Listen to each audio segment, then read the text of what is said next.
What's going on, guys? It's your boy Andy Matrix. I've been out for a while because I'm actually studying again, right? I've been doing art.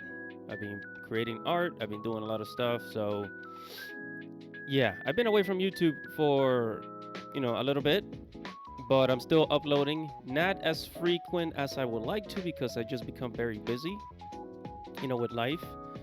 However, I am still uploading. I am still keeping up with whatever's happening. And today, your boy got an Avatar live action review, baby. So I watched the whole thing so that you don't have to. So for people that did not want to watch the live action on Netflix, I went ahead and watched the whole thing. That's the whole freaking thing. The question is it good? Is it bad? Is it worth the watch? Does it suck? And well, not completely.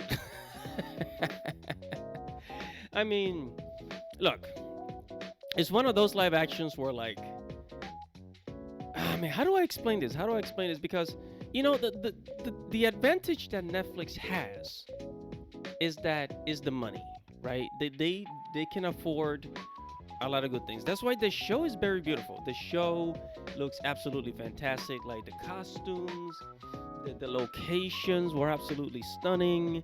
The scenery is absolutely stunning. Everything just looks amazing. And one of the best things about the Avatar, live action, Netflix, because you gotta separate the Netflix live action from the shitty M. Night Shyamalan live action. The Netflix live action is that the the bending, right? The martial arts is great. The bending is great. Airbending, firebending, earthbending is all absolutely amazing. We didn't even get earthbending in the M. Night Shyamalan live action, which was absolutely ridiculous. But this show did some things that were absolutely horrendous. That I was sitting through it and I'm like, dude, I feel like quitting. Like I feel like I really, really felt like quitting, but I wanted to make this review, so I kept watching.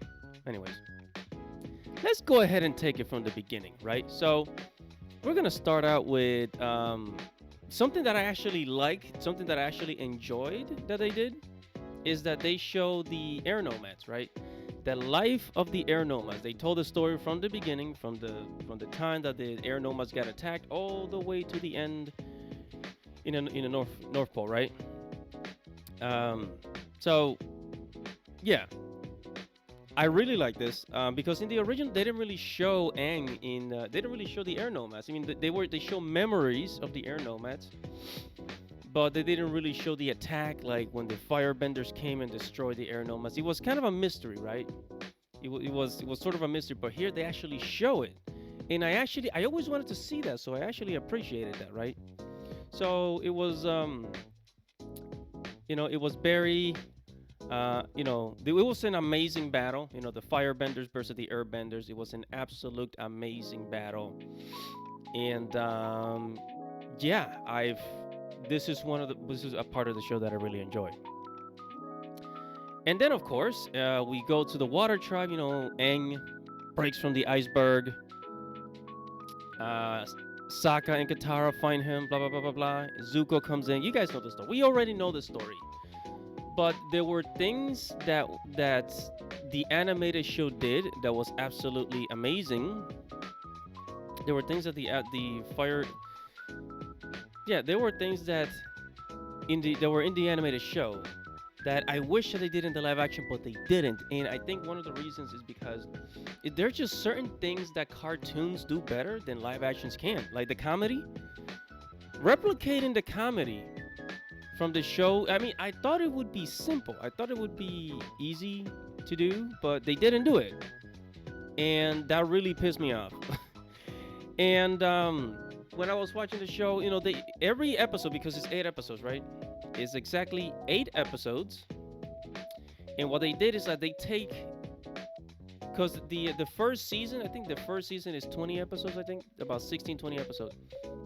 So they take 3 episodes from the animated show. I was gonna say anime, but it's an anime. They take 3 shows from the anime of Avatar, and they crunch it in, right? They squeeze it into 1 hour episodes of the live action. And as a result, that ended up, kind of like backfiring, just blowing up in their face. And I think that's where they made the mistake. There were parts that they were rushing it. Here, when Aang bursts out of the iceberg in the water tribe, they kind of rush it. You wish they would just slow down a little bit or focus on one part of the show. I wish they wouldn't have squeezed so many episodes into one. I think maybe they should have just cut out some episodes and then just focus on a few things. But no, they were trying to do too much at once. I did enjoy every time Aang, Katara, and Sokka got together, but when they're together in the anime, it's so different, right? It's so different because it's so much funnier. It's so funny. It makes you laugh. It's such a joy. But in the live action, it doesn't feel that way. It feels more like, I don't know. It just, sometimes it's awkward. Sometimes it is funny, but many times it's just not. Then we go to, in something that I thought that they did very awkwardly was, the Kyoshi Warriors. Now, the Kyoshi Warriors, like I said, everything looks great. Costumes, great. Martial arts, great. The problem, one of the main problems with the live action is the acting, the script, and sometimes the vibe. I'm not gonna lie. The acting just feels kind of stiff sometimes. I don't know if it's because the actors are brand new. Maybe they don't have much experience. But the acting feels stiff. And they remove a very important arc from Sokka, where like he, in the anime, Sokka he's sexist, right? He's sexist against girls. He's just, he's this boy that thinks he's better than girls, whatever, right? And then when he meets the Kyoshi Warriors and he gets his ass beat, he humbles himself, right? He humbles himself and he becomes a better person and he actually learns. But here they kind of just turn it into like a love at first sight type of thing, and they make Suki kind of awkward. Suki became awkward in the show. I didn't like it. I mean, there were just so many things that they did in reverse that I was like, wait, why did they do that? Why did they do that? But the martial arts, when it gets to the martial arts, is usually very entertaining, and I think this is something that will that kind of save the show. And again, everything looks amazing. Everything looks absolutely great, on point. Everything looks accurate until the dialogue comes in, until the writing, the script comes in, and it's like, dude, why did they take it that way? Oh yeah, I wanted to show you this because I really like Momo.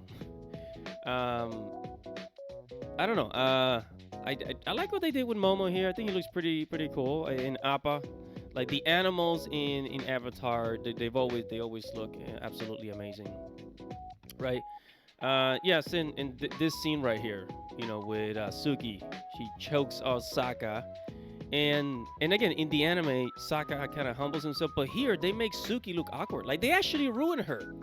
They ruined both Suki and Sokka, like the way that they are, especially in those episodes. They ruined this moment. This was a very, very important moment, and they just didn't do it right. Suki was just awkward, and Sokka was just. They made it into like this. It wasn't flowing, man. I wasn't feeling it. And then we have, of course, the Avatar Kyoshi girl power moment. Now, don't get me wrong. In the show, in the anime, Kyoshi is a really, really interesting avatar because number one, she is 6 feet tall. She is 6 feet tall. She lived for 200 years. She's the avatar that lived the longest. Right? She had the longest lifespan. She's very powerful avatar. But here they did the whole like girl power thing. And although it looked cool, I understood why they did it. It was very obvious that the people that were writing this had this type of ideology, if you know what I mean. You know what I mean when I say ideology? Like, that PC ideology? Like that PC correctness ideology, and they said, "Oh, we gotta give the girl power moment here." This was supposed to be an episode where Zuko and Aang fought, and it didn't happen. Instead, Zhao came in, and I don't know. The episode was kind of ruined. Although I did enjoy seeing Avatar Kyoshi fight, but whatever. Here we have Jack, and with Katara. I gotta be honest. The actor for Jack, he was pretty convincing. However, another problem that the show had was execution. It's like they make everything look absolutely amazing, but the execution, right? The execution, how they go about doing things, how they're trying to squeeze 3 episodes into 1 hour. It came across as just they were rushing it. You can feel, you can tell that they were rushing it. It's in the script, it's in the vibe. And I would have enjoyed this episode a lot more if they didn't combine it with other stuff. I'm not gonna tell you everything, but they were just rushing it and they were just crunching in a lot of things together, and it just wasn't working. At least, in my opinion, it really wasn't working. Right? And there were moments like between Katara and Jack that were very significant in the anime, but here they just did it kind of just so quickly that it became insignificant. And of course, Boomy, another character that they ruined. It seems like the male characters keep getting the short end of the stick. You know, Boomy. In the show, Boomy was this happy old dude, that was just always cracking, joking. All the challenges that he made Aang go through, and then finally Aang realized, oh crap, so this is my friend from the past, from 100 years ago.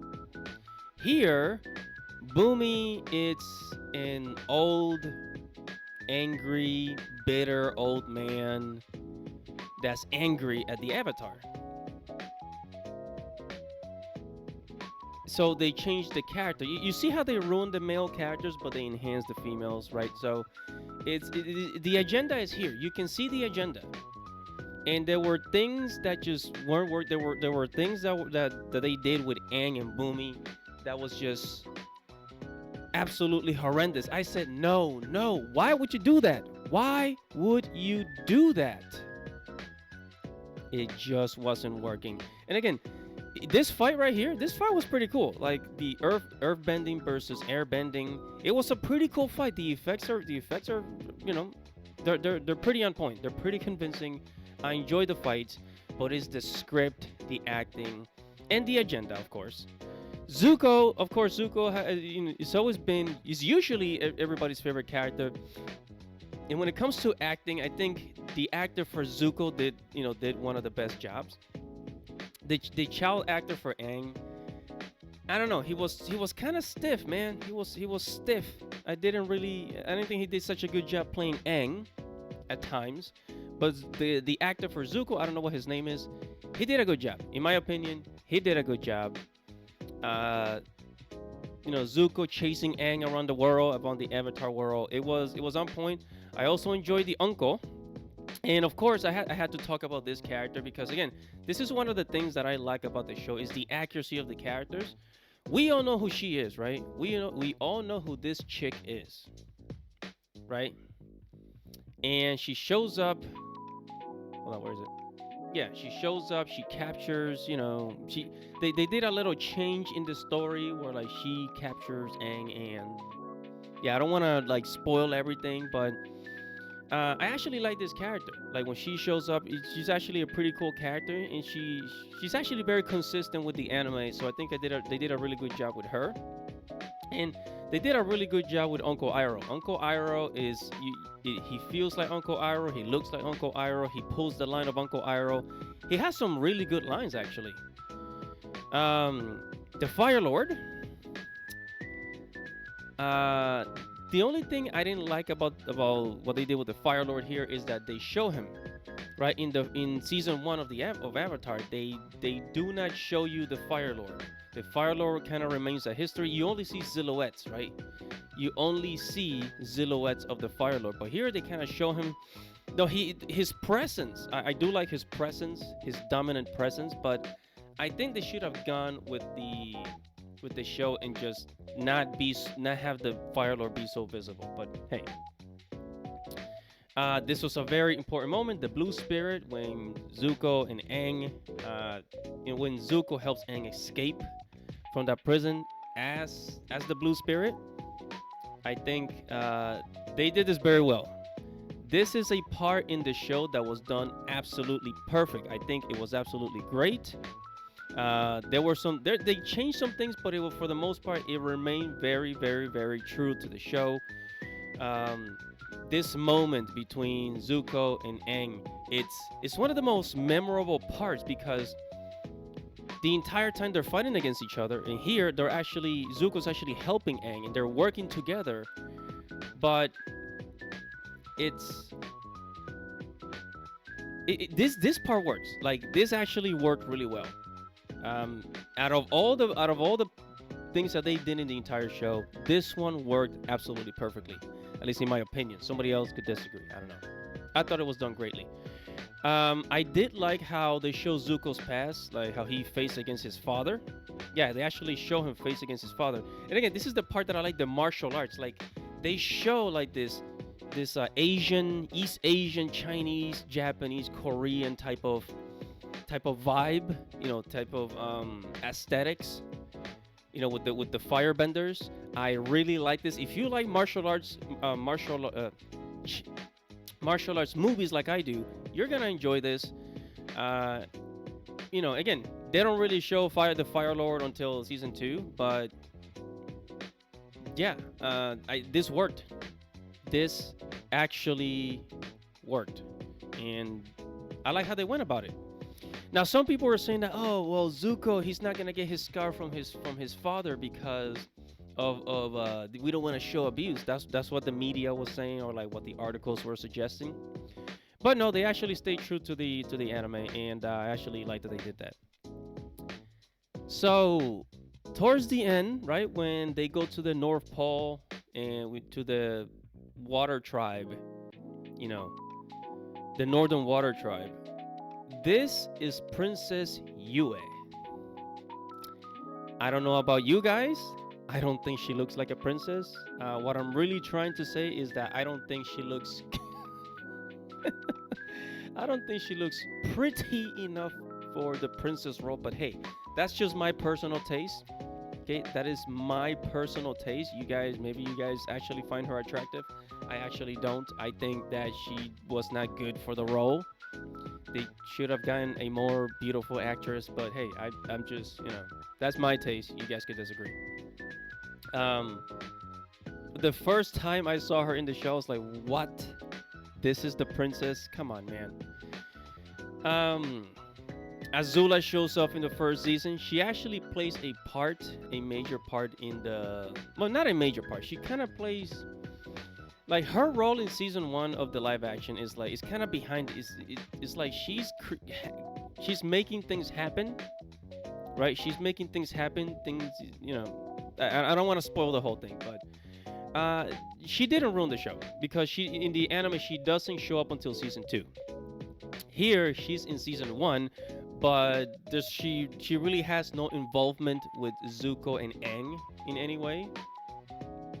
Right, so I see what they were trying to do, and I think they did okay. I think they did a pretty good job of not putting Azula, giving her such a significant role in season 1. So yeah, I like that they did that. And here is Ty Lee and May. Yeah.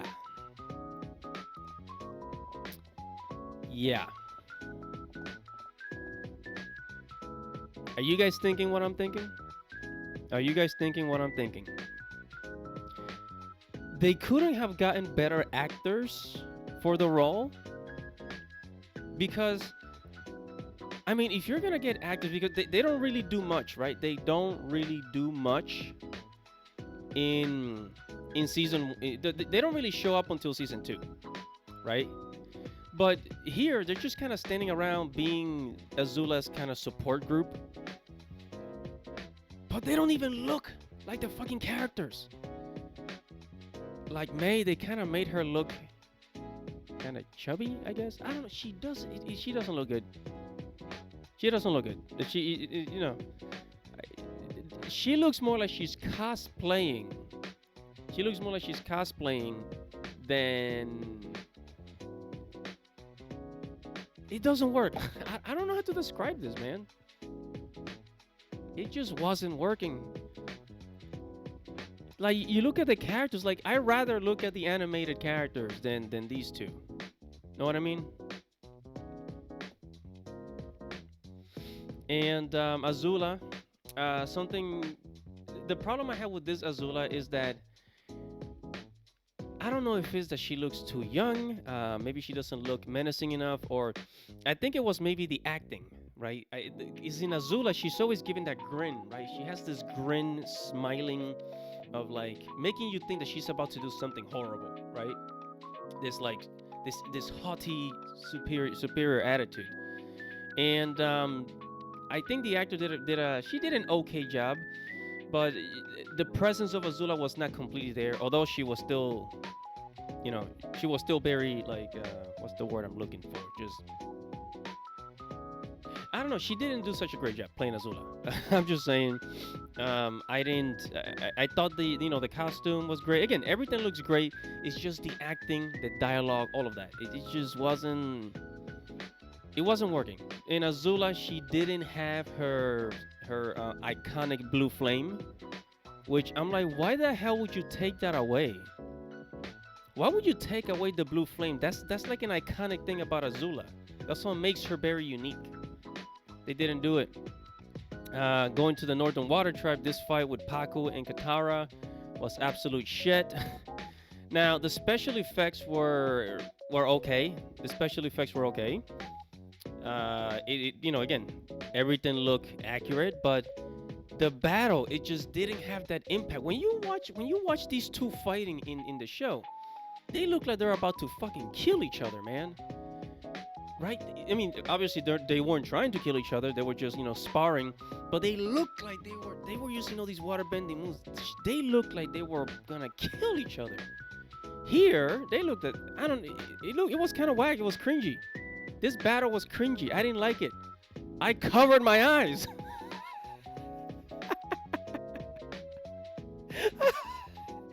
I had to cover my eyes because of how cringy this shit was, man. And that concludes it. That concludes our review. I watched the whole thing, and another problem. Spoiler alert. Spoiler alert. One of the reasons why I think maybe you shouldn't even bother watching the live action is because Aang doesn't learn waterbending. Yeah, Aang does not learn waterbending. So it goes against the whole story. Book 1 is water. Aang is supposed to learn waterbending, but he doesn't even learn that shit from Katara. He's like avoiding it the entire time. You don't see Aang do waterbending throughout until the very, very, very end. And I think what they're gonna do is that they're gonna say, "Oh well, Aang learned waterbending when he became that giant koi fish." So the question is this better than the M. Night Shyamalan piece of garbage from 2010, 2012? Is it better? Can we say that it's better? And absolutely, I would say this is so much better. So much better, so much accurate than the M. Night Shyamalan crappy live-action adaptation from 2010, 2012, right, from the early 2010s. But is this better than the animated show? Hell no. The animated show still has a huge, you can't beat it. Like the original animated Nickelodeon show, Avatar: The Last Airbender. It's still so much better. Better writing, better character development, better stories, better everything. Everything about the original animated show was just better, so much better, so well done, and the writing, the writing is peak storytelling. You know, Hollywood, nobody writes good stories anymore. This is the problem with Hollywood. They don't write good stories anymore. They're creatively bankrupt. And here you have a show with good writing, and they're translating it into a live action adaptation, and they still get so many things wrong. But we all know why they do it, because not only do they have an agenda, but they have people that they feel as though they have to apply their own ideologies into the show to quote unquote make it better or make it fit in for modern audiences. And my final thoughts on this is, if you don't want to watch it, don't bother. If you don't want to watch this, don't even bother. You're not missing out on anything. You're not missing out on anything. Besides the fact that it looks very pretty, that it looks very accurate to the show, it's actually not. I mean, you have fucking Aang doesn't even learn waterbending throughout the whole season 1 of the live action, which I think it was big mistake, absolutely big freaking mistake that they did. Having Aang learn until the very last episode is absolutely ridiculous. They messed up big time, and hopefully they don't even get a season 2. But hey, what that we know. So that's gonna be pretty much it for this for this review. I don't really know what else to say except get physical copies of the original show of the animated Nickelodeon show. I have the entire box of season 1, season 2. I also got the comic book of Azula. No, not Azula. The comic book of what happened to Zuko's mom. So, yeah. Just get the physical copy. Watch the show. Streaming services, they just want you to rely on them. And I say, go and get the physical copies, whatever. It's better. I'd rather have the physical copy. So. All right, guys, that's it for this review. Your boy Andy Matrix gives this Netflix live-action adaptation of Avatar: The Last Airbender a 6 out of 10. That is right, a 6 out of 10. I gave it a 6 because it was accurate to the show, but they did so many things wrong that I just, it really threw me off. And if you're an original fan of the show, it's really going to upset you. So, 6 out of 10. Make sure to subscribe to the channel, hit the notification bell for future notifications. It's your boy Andy Matrix. Godspeed, baby. Peace out.